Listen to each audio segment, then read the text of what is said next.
Good day everyone, my name is Jocelyn T. Aslang from BHSHM1F.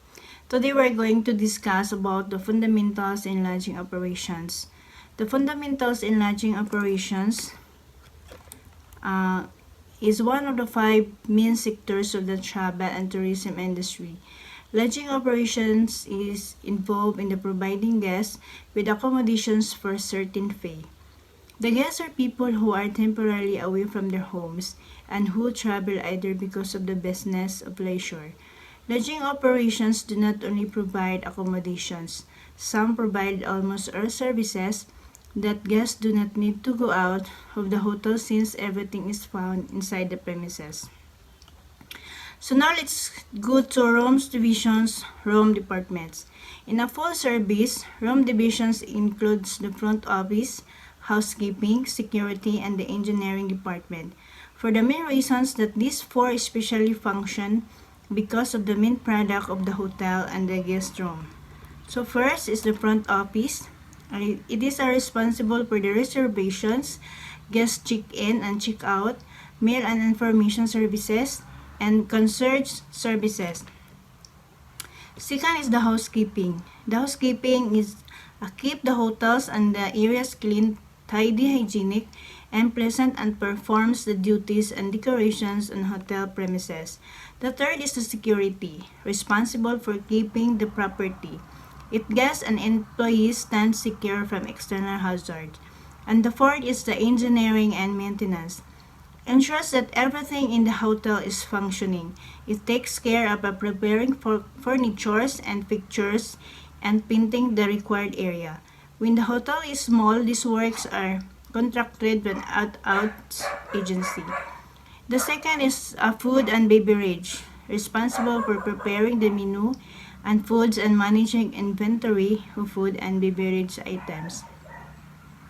It includes food and beverage preparations and service restaurants, lodges, coffee shops, bar, parties, and room services. The third is the sales and marketing, responsible for selling and marketing the hotel and its product.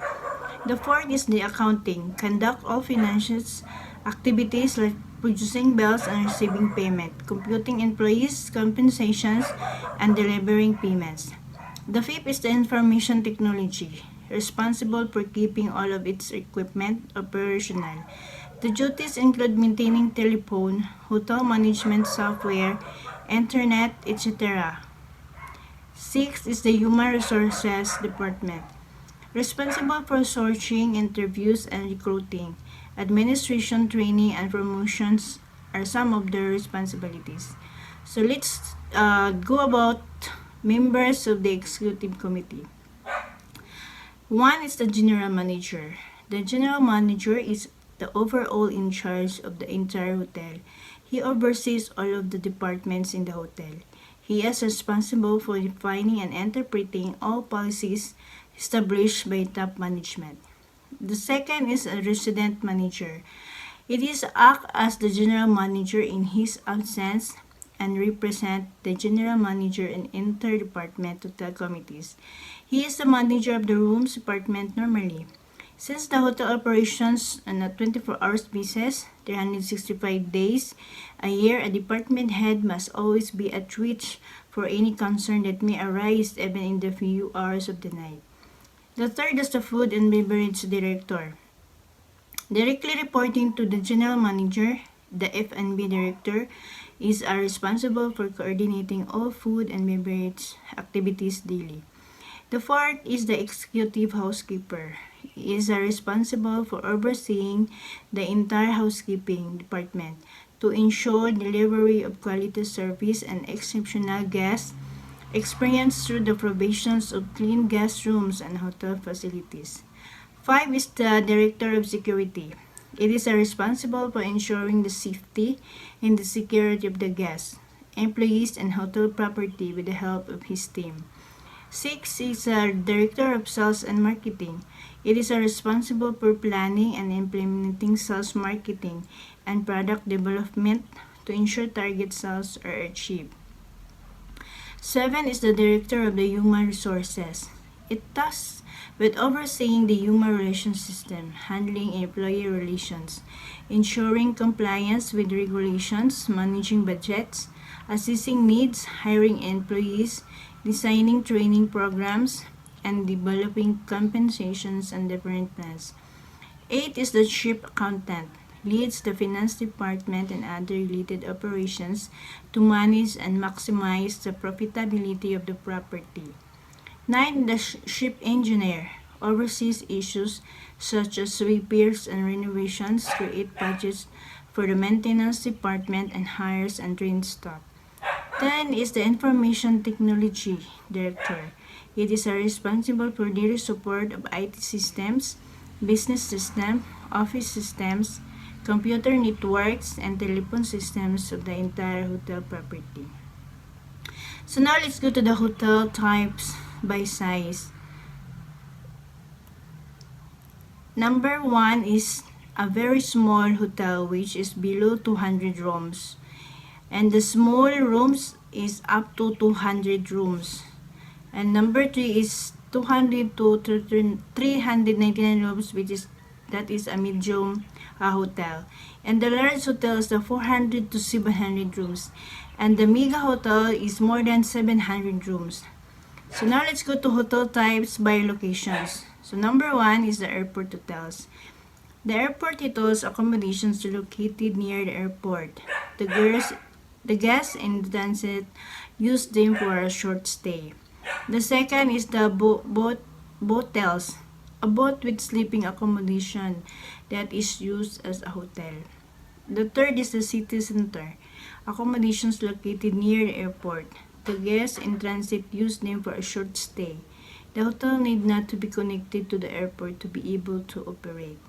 The fourth is the motel. These are small hotels usually located along highways that provide lodging and parking.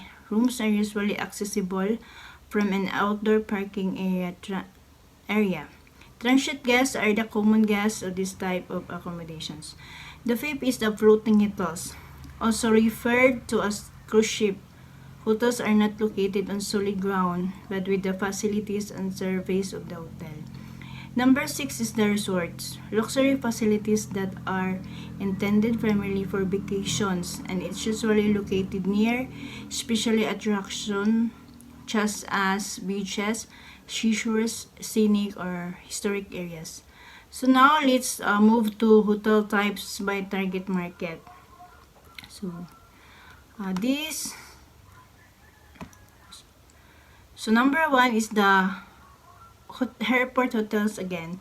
Hotels that provide accommodation to airline passengers or any guests with cancelled or delayed flights. Number 2 is the business hotel. Hotels that cater to guests whose primary purpose of traveling is business. The third is B and breakfast or B&B. Small hotels that provide breakfast meals in addition to accommodation to the transient guests.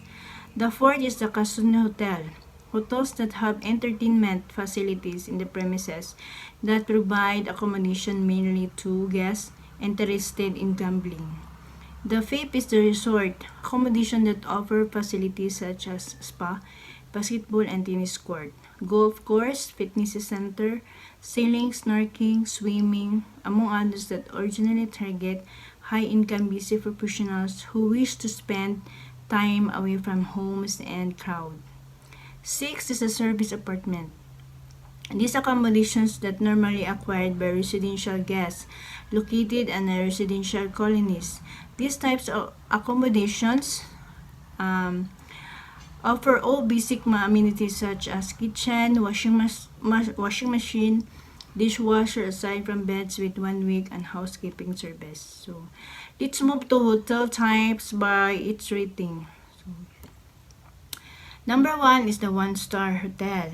This is sometimes a small to medium-sized hotel operated and managed by the owner and family. Number 2 is twin star, often a 2-4-story building with more personal atmosphere. The third is 3-star hotel. Typically, these hotels offer more spacious accommodations that include well-appointed rooms and decorated lobbies. So the fourth is 4-star. hotel. This hotel would be large, often standing as part of a cluster of a similar hotels with a formal appearance and a very good services such as reception, front desk, and bill hop. 5 is a 5-star hotel. These hotels offer a high degree of personal service. Hotel of such caliber will be large and luxurious, which offers the highest level of accommodations. So, now let's move to the types of hotel rooms. So hotel rooms are classified based on the number of occupants. It can accommodate its size and furniture, pictures, and guest amenities available. So number 1 is a single room, a room with a single bed meant for a single occupant. So basic facilities and amenities include a bathroom, a small dressing table, a small bedside table, a small writing table, and a single chair. So number 2 is a double room, a room good for 2 people. It is equipped with adequate furniture such as dressing table and a writing table, a TV, and a small fridge. These are 2 variants in this type depending upon the size of bed. So there are 2 kinds of double room, a king double room and a queen double bed. So a king double room with king double bed, a queen double bed with queen size double bed. Number 3 is a deluxe room. So a well-furnished room with a dressing table, a bedside table, a small writing table, a televisions, and a small refrigerator. So number 4 is a double twin double room, a room with the 2 double or 2 queen beds that can be occupied by 1 and more people. So this is ideal for a family for 2 children below 12 years old. The 5th is a twin room. This room provides 2 single beds with separate headboards. So it is meant for 2 independent people. It also has a single bedside table shared between the 2 beds. So number 6 is a Hollywood twin bedroom. This room provides 2 single beds with a common headboard. Number 6 is the cabana. This type of room faces a water body, beach, or swimming pool, and it generally has a large balcony. Number 8 is a studio, a room equipped with a studio bed, a couch that can be converted into a bed. It is also equipped with a small kitchen corner and a dining area. Number 9 is lanai. This room faces a landscape, waterfall, or garden. So number 10 is suite, a room composed of 1 or more bedrooms, a living room, and a dining area. So there are 2 kinds of suites. Mini suite or junior suite, and a penthouse suite. So a mini suite or junior suite, a single room with a bed and a sitting area. This sleeping area is in the bedroom, separate from the parlor of living room. The penthouse is more luxurious suite than the junior suite. It is provided with access to terrace space above the suite. And the presidential suite, sometimes called the royal suite. This is considered the best suite in the hotel. So that's all for today. Thank you for listening.